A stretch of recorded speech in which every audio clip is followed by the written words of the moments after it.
저는 오늘 이제 사람의 아들로 오신 예수님이라는 제목으로 하나님의 말씀을 증언하겠습니다. 이 사람의 아들은요, 지난주에 살펴봤던 하나님의 아들과 짝을 이루는 그 연결선상에 있는 주제입니다. 먼저 우리가 좀 기억해야 할 것은요, 성경에 중에서는요, 하나님께서 육체로 나타나신 분이십니다. 예수님은요, 그렇죠? 그러니까 예수님은요, 이 땅에 육체를 입고 오신 하나님이십니다. 따라서 예수님은요, 완전한 하나님이시고 더불어서 완전한 인간이셨습니다. 여러분, 지난주에 이제 하나님의 아들이라는 주제를 통해서 우리가 예수님의 신성을 이제 다루었다면, 오늘은 사람의 아들로 이제 오신 예수님을 통해서 예수님의 인성을 다루려고 하는 겁니다. 예수님의 신성과 인성에 대한 어떤 교주신학적인 내용들은요, 신학원에서 강의한 내용이 있으니까 그 영상들을 좀 들어보시면 될 것 같고, 오늘은 사람의 아들 이 주제를 통해서 우리의 실적인 삶과 어떤 연관이 있는지 좀 생각해 보려고 하는 겁니다. 우선 사람의 아들이라는 표현은요, 성경에 되게 많이 나옵니다. 근데 사람의 아들은요, 먼저 우리 주 예수 그리스도의 칭호입니다. 이름이에요, 이름. 사람의 아들이요, Son of Man이란 말이요. 사람의 아들은 뭐냐? 정확히 사람이란 뜻입니다. 따라해 보실까요? 사람의 아들은 사람이다. 우선 시편 8편 4절 읽어볼까요? 시작. 사람이 무엇이기에 주께서 그를 마음에 두시나이까? 사람의 아들이 무엇이기에 주께서 그를 찾아오시나이까? 여기 사람의 아들, 사람이 병렬되어 있죠? 그러니까 사람의 아들은 사람이란 뜻입니다. 이게 성경적 정의예요, 이것이요. 정의입니다. 그러니까 예수 그리스도는 사람의 아들이십니다. 그러니까 뭐예요? 예수님은 사람으로 오셨다는 뜻입니다. 어렵지 않습니다, 그죠? 여러분, 우리가 지난주에 하나님의 아들을 다루면서 우리는 예수님께서 우리와 차원이 다르신 분, 무한한 능력과 지혜를 가지신 분, 주 하나님이심을 믿기 때문에 우리가 어떤 절망적인 상황에서도 우리의 삶의 그 조종관을 그분께 맡겨드려야 한다고 배웠습니다. 그때 비로소 우리의 마음이 평안하고 담대할 수 있다고요. 근데 여기서 우리가 한 가지 조심할 것이 있습니다. 예수님께서 우리와 차원이 다르신 하나님, 이런 사실만 너무나 강조한다면 그분은 우리와 너무 동떨어지신 분이 되시고 말 것이라는 사실입니다. 그렇게 생각하면요, 그분은 저 하늘 높은 곳에 계셔서 우리가 매일 겪는 고난과 삶의 순간들을 이해하지 못하실 것이고 관여도 안 하실 겁니다. 아니, 우리한테는 별 관심이 없으신 것처럼 느낄지도 몰라요. 또 우리와 차원이 다르신 거룩하신 분이시기 때문에 우리가 잘못하면 호되게 매를 때리는 무서운 분으로 생각되기도 한다는 거죠. 안타깝게도 구약시대의 유대인들이 하나님을 이와 비슷한 시각으로 바라봤습니다. 그래서 하나님께 나아갈 때도요, 중재자인 제사장을 통해서 1년에 몇 번 제사장이 백성들을 위해서 성전에 들어가서 희생 제사를 지내는 것으로 끝났습니다. 그러니까 백성들 개개인이 하나님을 직접 예배한다? 감히 생각도 못했습니다. 그러니까 한마디로 가까이 하기엔 너무나 먼 분이셨다는 뜻입니다. 그래서 하나님께서 직접 인간의 육체를 입고 이 땅에 오셨습니다. 하나님께서 인간의 육체를 입으셨다고 해서 우리는 이것을 인카네이션, 성육신이라고 부릅니다. 성육신. 성육신은요, 예수님의 겸손이 얼마나 엄청난 것인가를 보여줘요. 성육신. 생각해 보세요. 창공을 마음껏 활개치고 다니는 거대한 독수리. 이 독수리를요, 사냥꾼이 잡아서 좁은 새장에 가둬놨습니다. 그랬더니 모이를 잘 주었는데도 몇 주 못 살고 죽었다는 글을 읽은 적이 있습니다. 왜 그럴까요? 하늘의 왕자인 독수리는요, 그 큰 날개를 하늘에서 활짝 펴고 넓은 철공을 마음껏 누비며 살아가기에 그랬습니다. 근데 그 자유를 빼앗기고 하늘에서 떨어뜨리는 것은요, 하늘의 왕자라는 그의 이옴을 빼앗는 겁니다. 그러니까 독수리는 그 치욕과 고통을 견디지 못하는 거겠죠? 차라리 죽는 게 나은 겁니다. 죽는 게. 미물인 독수리도 그럴진데 온 우주에 임재가 충만하신 전지하시고 전능하신 하나님, 자기의 호흡 하나로요, 거대한 홍해를 가르신 하나님, 또 말씀 하나로 천지만물을 창조하신 하나님, 이분께서 이런 작은 인간의 몸을 입으시고 이 좁은 지구에 3차원의 세계 속으로 스스로 갇히셨습니다. 그럼 상상이 되세요? 그 죽음과도 같은 고통을 상상할 수 있습니까? 상상할 수 없습니다. 우리는요. 여러분, 하나님께서 사람이 되셨다는 것 자체가 얼마나 무서운 고통을 감내하신 것인지 우리는 잘 모릅니다. 여러분, 지금 우리에게요, 한번 생각해 보세요. 당장 아프가니스탄이나 아프리카 난민들 속에 섞여서 같이 먹고 같이 자라고 한다면 어떻겠습니까? 인간은 자기의 현재 수준 밑으로 조금 내려가는 것도 그렇게 힘이 들어갑니다. 그게 인간이에요.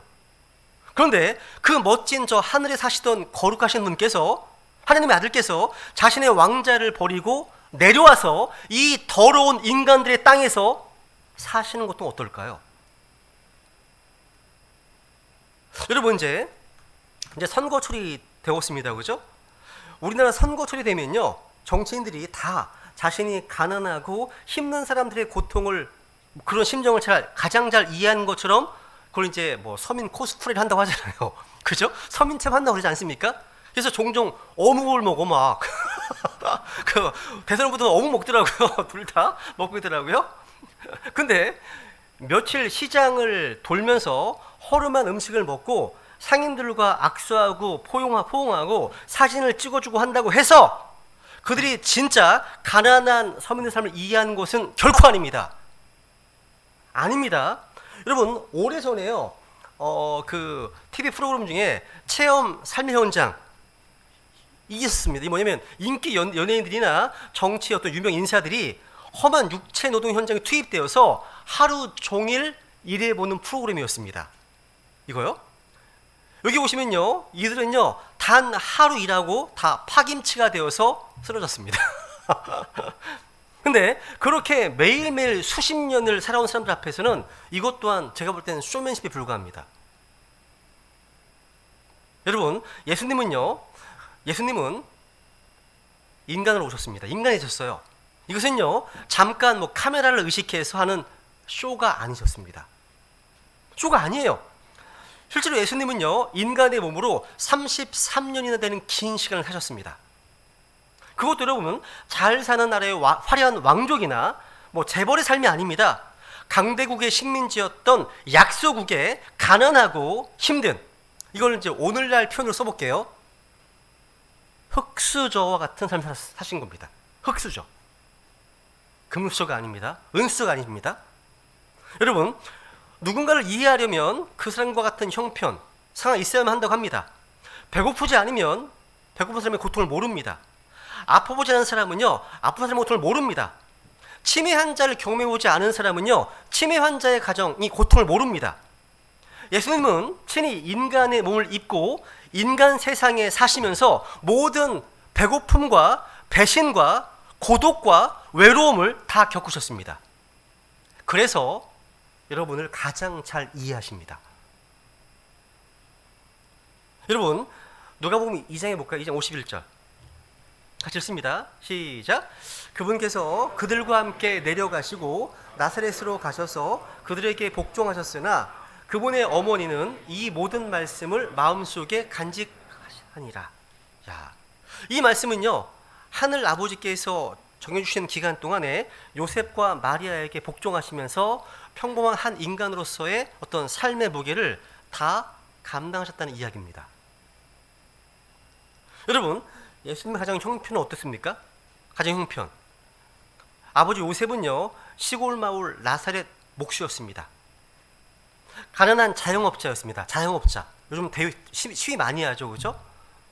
우리 주님께서는요 허름한 곳에서요 매일매일 사람들의 어떤 그 농기구나 뭐 가구들을 만들어주고 수리해주면서 30살이 될 때까지 하셨다는 겁니다. 여러분, 목수일은 정말 힘들고 지루한 작업입니다. 제가요 제 얘기를 해드리면 2년 전에요 제가 동탄에 이사를 오면서 여러 가구들이 필요했어요. 그래서 이케아에 갔습니다. 가서 조립형 가구를 구매해서 집으로 가지고 왔습니다. 그런데 조립하다가 거의 폭발 직전까지 갔습니다. 제 능력이 안 돼가지고 완전히 너무 화가 나는 거예요. 아니 가구 하나 만드는데 부품이 그렇지만 필요한지 몰랐습니다. 가구 조립한다고 손가락 찢기도 하고 다치고 하면서 몇 시간 끙끙 댔는데도요, 진전이 별로 없어요. 진전이 진전 없습니다. 결국은 어려서부터 레고를 졸업했던 우리 기현, 상현, 대현을 불러다가 알바비를 주고 이 힘든 역사를 끝낼 수 있었습니다. 야, 저는 그때부터 뭐 가구를 만들고 조립하는 분들처럼 뭔가 손재주가 있는 분들이 존경스러워 보입니다. 지난주에요, 제 자매가요, 교회 부엌 배관에 문제가 있다고 하길래 이거 누구께 말씀드려야 하지? 하고 있었는데 맛있는 주의 첫날 이제 교회 도착해서 엘리베이터 타고 올라가는데 거기에서 이제 이재영 기름 가족을 만났습니다. 그래서 자연스럽게 올라가면서 배관 얘기를 했죠. 그랬더니 형기님께서 바로 고쳐주셨습니다. 저는 이런 분들이 정말 놀랍습니다. 존경스러워 보여요. 이게요, 마치 성막 건축자였던 부살렐 아올리압 기억하시죠? 야, 저 형기는 베다니의 부살렐이다 속으로 생각했습니다. 그리고 2주 전인가요? 박준영 형제님 댁에 이제 기혼 청년 형제들 모임이 있어서 갔습니다. 근데 박준영 형제님께서 현재 살고 있는 집을 직접 지으셨대요. 사는 집을 직접 지으셨다고 하시더라고요. 그리고 그 집 위에 산이 있는데 그 산 위에 카페 하나 지을까 하시더라고요. 카페 하나 지을까 봐 그러시는 거예요. 저는 그런 얘기를 들으면, 야, 저와 차원이 너무 다르신 분이시다. 나는 전구도 잘 못 갈거든요. 너무 다르신 분이구나. 여러분, 사람의 아들로 오신 예수님은요, 종일토록 물건 만들고 뭐 조립하고 고치는 일을 하시면서 육체 노동으로 생계를 유지하는 이것이 얼마나 힘든 것인지 경험하셨습니다. 경험하셨다는 거죠. 여러분, 목수 공방일 한번 상상해 보세요. 일을 하다가 다친 적도 많았을 겁니다. 여러분, 상해보험도 없던 시대에 얼마나 힘드셨을까요? 기껏 만들어주기도 하고 고쳐주기도 했는데 이 가구를 들고 와서 이게 뭐냐고, 말 안 된다고, 돈 못 내겠다고 난리를 떠는 진상 고객들 없었을까? 상상하게 됩니다. 그러니까 예수님은요, 직장에서 그렇게 마음고생하는 것이 무엇인지 다 경험하셨을 거라는 뜻입니다. 게다가 예수님들 하시는 그 나사렛은요, 화려한 도시가 아닙니다. 누구든지 촌동네라고 무시하는 곳이었습니다. 목수라는 직업도 가난하고 평범한 직업이었습니다. 안 그래도 그 당시 로마의 식민지였던 유대 사람들은요, 로마인들에게 무시당했습니다. 근데 시골 나사렛 목수였던 예수님은 또 같은 유대 도시 사람들에게 무시당하는 일이 많았을 겁니다. 한마디로요, 예수님이 이렇듯이 전형적인 흑수저, 흑수저에 볼품없는 스펙을 가지신 사람으로서 사회에 나가서 천대받는 것이 무엇인지 다 경험해 보셨습니다. 그게 예수님이시라는 거죠. 그뿐만이 아닙니다. 예수님은요, 사람에게서 받는 상처가 얼마나 큰 것인지도 다 경험하셨습니다. 무슨 얘기입니까? 예수님은요, 자기의 집안 식구들에게도 인정받지 못하셨습니다. 그리고 자기가 성장했던 나사렛에서도요, 성난 군중에게 테러당할 뻔도 하셨습니다. 또 당시 종교 지도자들은요, 주님께서 가시는 곳마다 따라다니면서 온갖 빌미를 잡아서 예수님을 공격하고 비판했습니다. 나중에는 거짓 증인들을 동원해서 힘 있는 자들끼리 야합하고 불법 재판으로 예수님에게 사형을 언도하겠습니다. 이 과정에서 주님과 함께 동고동락했던 제자들, 예수님을 배신하거나 예수님 버려두고 도망갔습니다. 즉 예수님은요, 살면서 우리가 인간에게 받을 수 있는 모든 상처와 아픔을 다 겪으셨습니다. 그래서 사람의 아들이신 예수님은 우리를 철저히 이해하신다는 거예요. 이게 중요한 포인트입니다. 우리를 이해하시는 분이십니다. 근데 한번 생각해 보세요. 예수님께서 인간이 되셔서 우리를 이해해 주시는 것만으로 끝나고 여기서 끝난다면, 그래서 아무 도움을 줄 수 없는 분이시라면 이 무슨 의미가 있겠습니까? 예수님께서 우리의 아픔에 함께 눈물을 흘려줄 수는 있지만 어려운 상황을 뚫고 나갈 수 있도록 도움을 줄 수 없는 분이시라면, 즉 예수님이요 너무나 좋고 너무나 선한 분이시지만 그분이 무능력한 분이시라면 이 또한 기운 빠진 애 아닙니까? 그죠? 근데 예수님은요 인간의 몸을 입고 오신, 그래서 인간의 고통을 다 겪어보셨지만 인간의 한계를 초월한 분이셨습니다. 사람의 아들이신 예수님은요 완전한 인간이시면서 또 완전한 하나님이셨습니다. 너무 감사한 거 이게 저는요. 예수님은 요한복음 1장 1절 이하에 보시면 처음에 하나님과 함께 계셨고 모든 만물이요 그로 말미암아 창조되었습니다. 그러니까 성자 예수님은요 완전한 인간이셨고 또 완전한 하나님이십니다. 이게 너무 감사한 겁니다. 여러분 성경에서 이단들이요 자꾸 이제 걸고 넘어지는 구절도 있죠. 신약 성경에서 성자 예수님께서 성부 하나님보다 못한 존재라고 오해할 수 있는 부분들을 걸고 넘어집니다. 그런 구절들은요 한마디로 사람의 아들로 오신 성자 예수님의 겸손 때문입니다. 겸손. 그러니까 겸손한 인간의 옷을 입으셨지만 예수님은 여전히 하나님이셨습니다. 그래서 여러분 기독론과 관련된 수많은 거짓교리들은요 예수 그리스도의 신성과 인성을 오해하기 때문에 나온 겁니다. 그걸 잘 이해하지 못하기 때문에.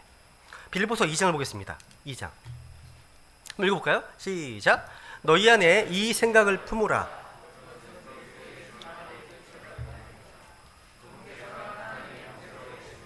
하나님과 동등함을 강탈로 여기지 아니하셨으나 스스로 무명한 자가 되사 자기 위에 종의 형체를 취하시고 사람들의 모습이 되셨으며 사람의 모양으로 나타나사 자기를 낮추시고 죽기까지, 곧 십자가로 인해 죽기까지 순종하셨느니라. 여러분 자유주의 신학자들은요 이 말씀들을 잘못 이해를 해서 예수님이 이 세상에 사시면서 인간의 육체를 입고 계셨을 때 이때는 하나님이 아니셨다라고 하는 한마디로 헛소리를 합니다. 호황된 논리죠 완전히 이건요. 그런데 여기서 예수님께서 스스로 무용한 자가 되셨다, 또 자기의 종의 형체를 취하셨다는 것, 또 사람들의 모습이 되셨다는 것은요 하나님의 포장, 그러니까 어떤 외형적으로 드러나는 모습이지 하나님의 본질이 아니라는 겁니다. 여러분 예수님께서 이 땅에 태어나신 것, 성육신하신 것은요 이미 하나님이신 그분의 본질 위에 인성을 덧 입으신 것뿐입니다. 그래서 이 땅에 오신 예수 그리스도께서는요 사람의 아들로서 인간이 되셨지만 하나님의 성품과 능력을 그대로 갖추고 계신 주 하나님이셨습니다. 그래서 여러분 이 땅에 사실 때 예수님은요 돈도 없고 뭐 집도 없고 정치적 배경도 없는 몸이셨으면서도 어떤 문제를 대하든 보통 사람들처럼 당황하지 않으셨습니다. 당황하지 않으셨습니다. 당시 유다는요 로마의 식민지였습니다. 근데 예수님은요 로마의 총독이던 빌라도를 바라보기를 마치 무슨 애 바라보듯 하셨습니다. 너무 여유 있으세요. 그래서 시중에 나온 그 소책자 중에서 빌라도의 보고서가 있어요. 되게 재밌게 읽었습니다. 저 재밌습니다 그거. 어쩌거나 그리고 5천 명의 군중이 먹을 것이 없어서 지쳐있을 때 너무 태연하게 감사 기도를 하시고 오병이어의 기적을 일으키셔서 그들을 먹이셨잖아요. 또 그 당시에 나병, 문둥병자, 눈 먼 것, 또 말 못하는 것 등 불수병이었습니다. 예수님은요 그 감기 고치듯이 더 간단하게 그들을 치유하셨습니다. 또 절망의 끝자락인 죽음까지도요 예수님은 두려워하지 않으셨고 죽은 나사로를 다시 살리셨습니다. 그러니까 사람의 아들로 오셔서 인간의 육체를 입고 계셨지만 예수님은 주 하나님이셨기 때문에 항상 하나님의 권능을 행사하셨습니다. 문제를 해결하셨다는 뜻입니다 이게요. 그죠? 이렇듯 인간의 몸을 입고 계셨지만 예수님은요 인간의 무기력함이 없었고 대신 하나님의 권능하심이 있었습니다. 여러분 문제를 이해하기만 할 뿐 그 자신도 문제에 압도되어 버린다면 얼마나 슬픈 일입니까? 제가 그렇게 얘기하잖아요. 영화 같은 거 볼 때요, 드라마 같은 거 볼 때 제일 안타까운 게 뭡니까? 착한데 능력이 없어.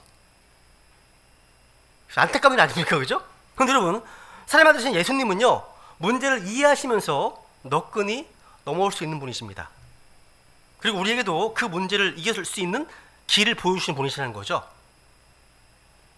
그래서 사람의 아들이신 예수님은요, 우리의 문제를 완벽하게 이해하시고 눈물을 닦아주시면서 동시에 그 문제를 이길 힘을 주시는 분이심을 우리 믿을 수 있습니다. 그분은 하나님의 아들이시기 때문에 또, 그죠? 근데 여러분, 사람의 아들로 오신 예수님께서 가장 중요한 어떤 미션, 가장 중요한 절대 사명은 무엇입니까? 우리를 바로 죄에서 구원하는 것이었습니다. 우선 히브리서 9장 14절 읽습니다. 시작. 그런즉 자녀들은 살과 피에 참여한 자들이므로 그분도 마찬가지로 친히 같은 것들에 참여하셨으니 이것은 그분께서 죽음을 통해 죽음의 권능을 가진 자 곧 마귀를 멸하시고, 여기 살과 피는 언제나 사람의 육신을 나타냅니다. 근데 여기 10절 다시 보시면요, 그분도 마찬가지로 같은 것들에 참여하셨으니 되어 있죠. 이 말씀을 영어로 보시면 그분께서 같은 것에 took part, 부분, 일부를 취하셨다라고 되어 있습니다. 여기 파트, 일부분이라는 말씀은요, 왜 그럴까요? 그분께서 우리와 동일한 살과 피를 취하셨지만 그 안에는 죄가 없었기 때문입니다. 그러니까 죄가 없는 피, 몸입니다. 이게 다른 거예요. 근데 같은 살과 피예요. 다만 죄는 없을 뿐이고요. 그렇죠? 그래서 죄 없는 살과 피라고 이해하시면 됩니다. 이로 인해서 주님께서는요, 채찍에 맞으시고 몸이 찢기시고 피를 흘리셨습니다. 십자가에 못 박힌 채 죽으셨다는 거죠. 살과 피를 취하심으로 사람의 아들로 오셨기 때문입니다. 그리고 예수님께서요, 사람의 아들로 오신 것은요, 마귀를 멸하시기 위해서 이게 필요하다는 얘기입니다. 마귀를 멸하기 위해서 필요했다는 말. 예수님은요, 자신의 죽으심을 통해서 죽음의 권능을 가진 자 마귀를 멸하셨습니다. 죽음에서 부활하심으로 또 죽음의 권능을 폐하셨습니다. 인류상 아담은요, 마귀의 유혹으로 죄를 범하게 되었고 그 결과 사망이 아담과 그의 모든 후손들에게 이르렀습니다. 이제 예수님께서 십자가의 죽으심으로 인류의 죄값을 대신 갚으시고 인간을 구원하셨습니다. 이로 인간을 미혹해서 범죄하게 했던, 또 사망에 이르게 했던 작물 있는 마귀를 멸하셨습니다. 그렇다면 여러분, 여기 마귀를 멸하시고라고 되어 있잖아요. 그렇다면 지금 마귀는 죽고 없는 걸까요? 아닙니다. 마귀를 멸하셨다는 것은요, 죽여서 없애버렸다는 말이 아닙니다. 사탄의 머리가 깨어지고 또 밟히는 시기는 언제입니까? 천연왕국 때입니다. 로마서 16장에 보시면요, 읽고 넘어갈까요? 시작. 화평의 하나님께서 곧 사탄을 너희 발 밑에서 상하게 하시라. 이거 보세요. 사탄을 너희 발 밑에서 상하게 하시리라. shall. 미래형입니다. 그죠? 십자가에서 예수님의 죽으심을 통해서 주님께서 마귀를 멸하셨다는 것은요, 마치 재판정에서 마귀에게 사형 선고가 떨어진 것 같습니다. 선고가 떨어졌어요. 집행은요, 주님 재림하시 선고가 되면 집행되는 겁니다. 그때입니다. 아직 집행이 안 된 겁니다. 그래서 그날까지는요, 우리 어떻게 됩니까? 어떻게 살아야 되는 거예요? 마귀를 대적해 하는 겁니다. 말씀대로요. 그날까지는요. 여러분, 사람의 아들로 오신 예수님께서 왜 십자가에서 희생제물로 죽으셔야 했습니까? 여러분, 하나님의 성품은요, 사랑과 정의 두 가지입니다. 사랑과 정의, 이렇게 요약할 수 있습니다. 사랑과 공의 요약할 수 있습니다. 여러분, 죄로 인해 죽게 된 인간에게 하나님은요, 그냥 내가 네 죄를 용서해 줄게, 눈 감아 줄게 라고 하실 수 있었습니다. 근데 그렇게 되면 하나님의 공의가 무너집니다. 정의가 깨어지는 일이 되는 겁니다. 또 한편으로 하나님께서 우리에게요, 죄를 지었으니까 죄값은 네가 치르고 죽어 라고 하실 수도 있었습니다. 근데 이것은 하나님의 사랑에 위배되는 거죠. 그러니까 하나님의 공의와 하나님의 사랑을 동시에 만족시킬 수 있는 방법은 뭡니까?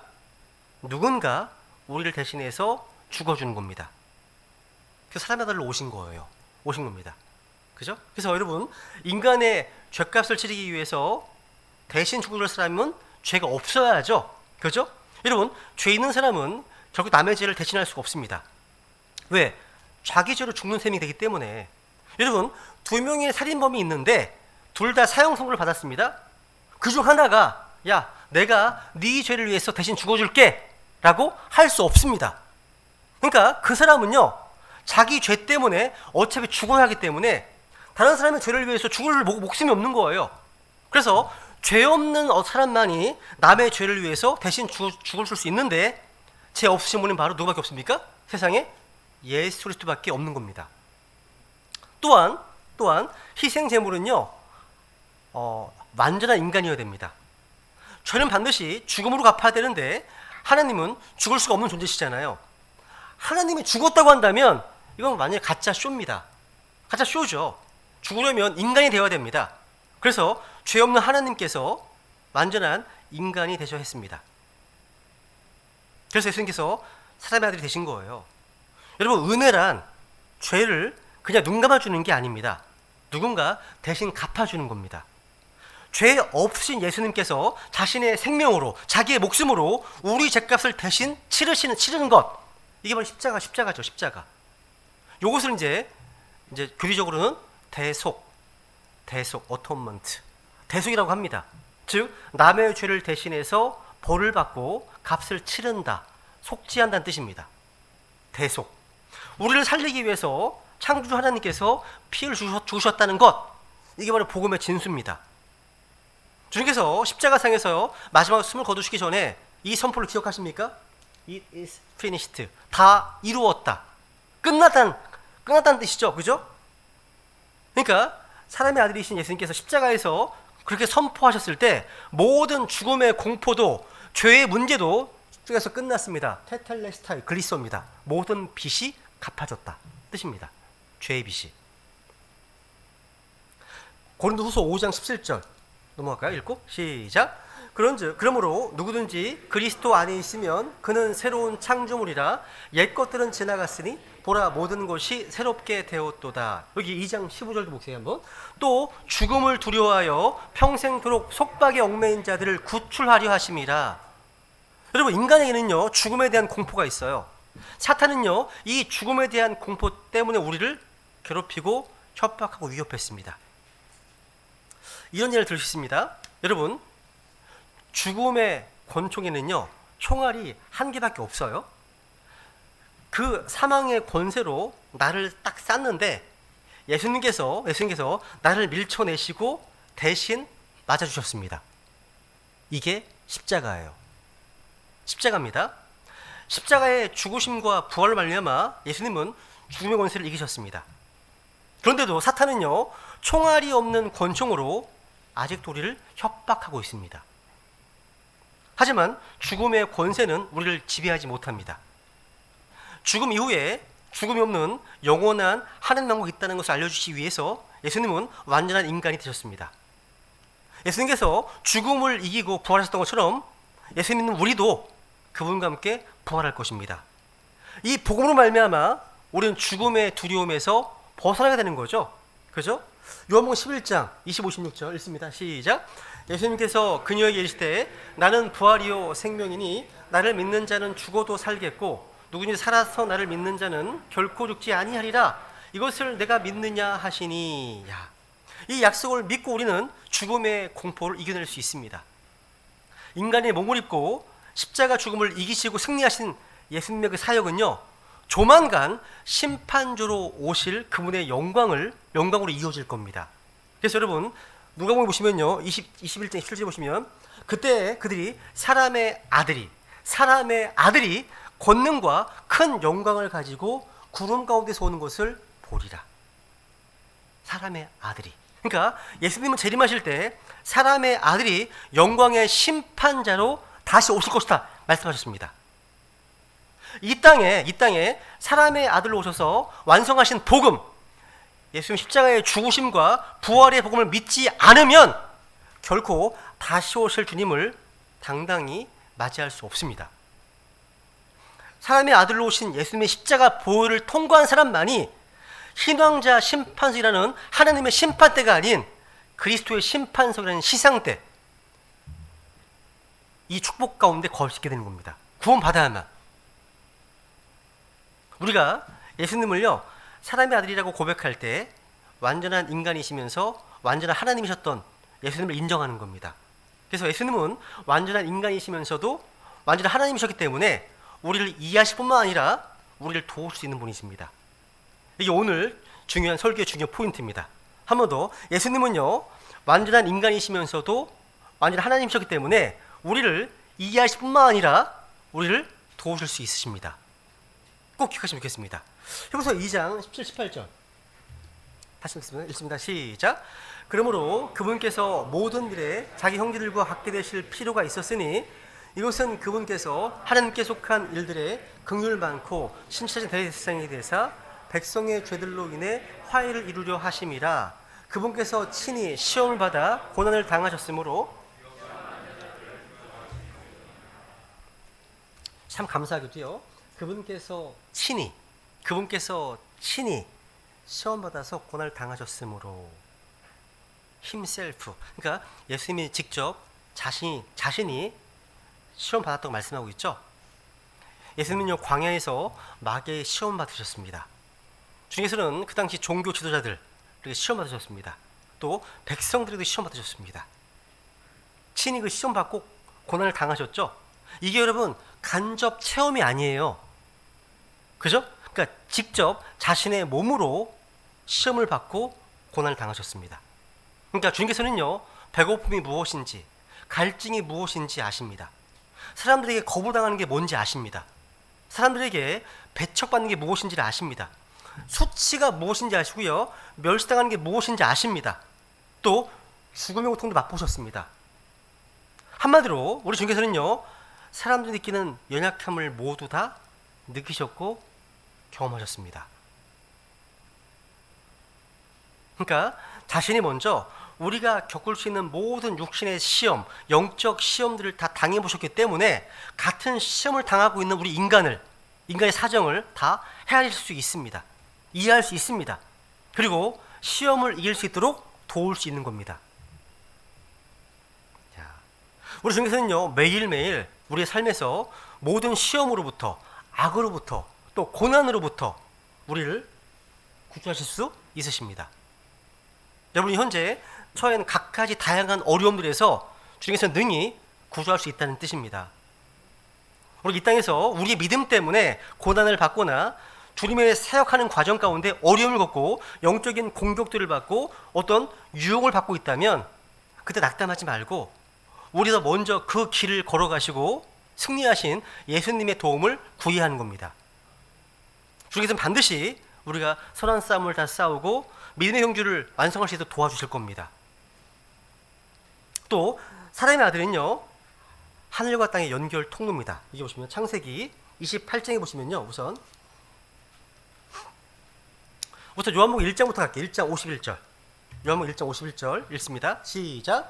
또 그에게 이르시되 진실로 진실로 내가 너희에게 이르노니 이제부터는 너희가 하늘이 열리고 하나님의 천사들이 사람의 아들을 위해서 오르락 내리락 하는 것을 보리라 하시니라. 이 말씀은 창세기 28장에 나오는 야곱이 꿈에 본 하늘과 땅을 잇는 사다리의 환상을 말하는 겁니다. 이 내용이 바로 위에 있어요. 그러니까 천사들이 사람의 아들을 위해서 오르락 하고 있죠. 이 내용이 창세기에서는 사다리가 있는데 하나님 천사들이 이 사다리 위에서 오르락을 하고 있습니다. 중요한 것은요, 이 사다리가요 하늘에서 내려오고는 사실입니다. 야곱이 하나님 만난 것이 아니라 하나님께서 야곱을 만나러 오셨습니다. 그러니까 야곱이 본 사다리는요 하나님께서 하늘에서 내려주신 은혜의 사다리입니다. 하늘 하나님께서 땅의 야곱과 교제하기 위해서 다리를 놓아주신 거예요. 여러분, 인간이 자기 노력으로 하나님께 갈 수는 없고 하나님께서 은혜로 내려와 주셔야 됩니다. 만나 주셔야 되는 거죠. 그죠? 여러분, 야곱은 이때 어떤 상황이었습니까? 형과 아버지를 속인 죄로 집에서 빈털터리로 도망쳐 나온 도망자였습니다. 그런 야곱에게 하늘에서 사다리가 내려졌습니다. 이것은 야곱에게 뭔가 자격이 있어서가 아니라 전적으로 하나님의 은혜였음을 보여주는 겁니다. 천사들이 사다리 위를 오르락내리락 했다는 것은요, 하나님께로 가는 길이 항상 열려있음을 의미하는 겁니다. 그래서 이 두 구절을 비교해보면 뭡니까? 사람의 아들이 바로 사다리시구나. 그러니까 하늘과 땅을 잇는 사다리는 바로 예수 그리스도시라는 사실을 발견하게 됩니다. 그래서 뭔가 이 야곱처럼 뭔가 앞날이 불안하고 외롭고 가진 것이 없는 우리가 주님께로 가고 싶지만 그 하나님께서 너무나 멀게 느껴진다면 이 사다리는요 주님께 갈 수 있는 소망을 열어준 겁니다.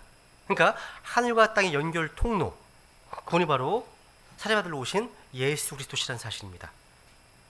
그러니까 우리 두렵지 않는 거죠. 그죠? 우리는 예수님을 통해서 언제든지 하나님의 임재 앞으로 나아갈 수 있습니다. 우리는 예수님을 통해서 언제든지 하늘의 문을 열 수가 있고 하나님의 은혜를 누릴 수 있습니다. 그래서 요한복음 14장 13절 읽습니다. 시작. 너희가 내 이름으로 무엇을 구하든지 내가 그것을 행하리니 이것은 아버지께서 아들 안에서 영광을 받으시게 하려 함이라. 그러니까 우리가 살면서 힘들고 어려운 일을 겪을 때마다 저 높은 곳에 계신 하나님께서 어떻게 내 상황을 이해하시겠어? 라고 생각하지 말아야 됩니다. 오히려 사람을 만드신 예수님께서는요 다 아십니다. 다 아세요. 그래서 예수님의 이름으로 기도하면 하늘과 땅을 잇는 사다리가 되시는 예수님을 통해서 주님께서 우리에게 임하실 겁니다. 응답하실 거란 사실이죠. 그래서 이제 말씀의 결론을 뵙겠습니다. 사람의 아들로 오신 예수님은요 완전한 인간이시기 때문에 우리를 이해할 수 있고요, 또 완전한 하나님이시기 때문에 우리를 도우실 수 있습니다.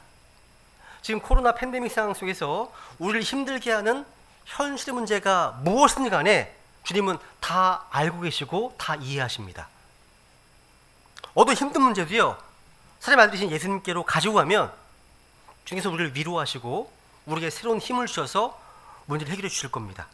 우리 이 시간 사람의 아들이신 예수님을 고백하시면서 2021년 한 해 동안 우리의 모든 연약함을 이해해 주신 주님, 그러면서도 하나님의 능력으로 우리를 도우신 주님으로 인해 감사의 고백을 드리기 원합니다.